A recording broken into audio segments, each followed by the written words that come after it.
కార్తీక పురాణం 27వ రోజు 27వ అధ్యాయము. దుర్వాసుడు అంబరీషుని ఆశ్రయించుట. మరల ఆత్రి మహాముని అగస్త్యునకిట్లు వచించెను. కుంభసంభవ, ఆ శ్రీహరి దుర్వాసుని ఎంతో ప్రేమతో చేరదీసి ఇంకను ఇట్లు చెప్పెను. ఓ దుర్వాస మహాముని, నీవు అంబరీషుని శపించిన విధముగా ఆ 10 జన్మలు నాకు సంతోషకరమైనవే. నేను అవతారములెత్తుట కష్టముగాదు. నీవు తపశ్శాలివి. నీ మాటలకు విలువ ఇవ్వవలెను గాన అందులకు నేనంగీకరించితిని. బ్రాహ్మణుల మాట అసత్యమైనచో వారికి గౌరవముండదు. ఇట్లు భక్తులను కాపాడుట, అటు బ్రాహ్మణుల మాట తప్పకుండుట నా కర్తవ్యము. నీవు అంబరీషుని ఇంట భుజింపక వచ్చినందులకు అతడు చింతాక్రాంతుడై బ్రాహ్మణ పరివృత్తుడై ప్రాయోపవేశమునర్ప నెంచినాడు. ఆ కారణము వలన విష్ణు చక్రము నిన్ను బాధింపబూనెను. ప్రజారక్షణమే రాజ్యధర్మము గాని ప్రజాపీడనము కాదు.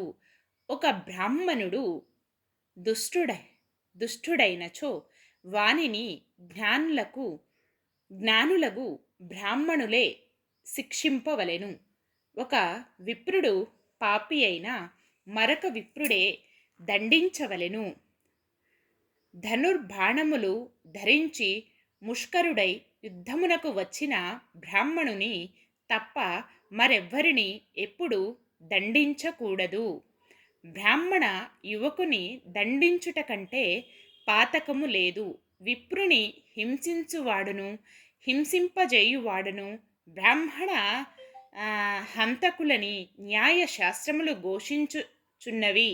బ్రాహ్మణుని సిగబట్టి లాగిన వాడును కాలితో తన్నిన వాడును విప్ర ద్రవ్యమును హరించువాడును బ్రాహ్మణి గ్రామము నుండి తరిమిన వాడును విప్ర పరిత్యాగమొనరించిన వాడును బ్రహ్మహంతకులే అగుదురు.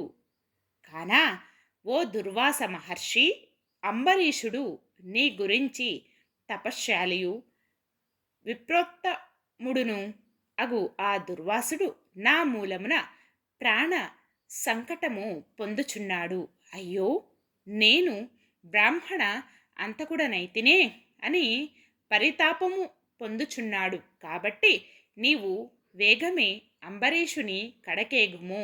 అందువలన మీ ఉభయములకు శాంతి లభించును అని విష్ణువు దుర్వాసుడు నచ్చచెప్పి అంబరీషుని వద్దకు పంపెను. సప్తవింశాధ్యాయము 27వ రోజు పారాయణం సమాప్తం. కార్తీక దామోదరాయ నమః. ఓం నమః శివాయ.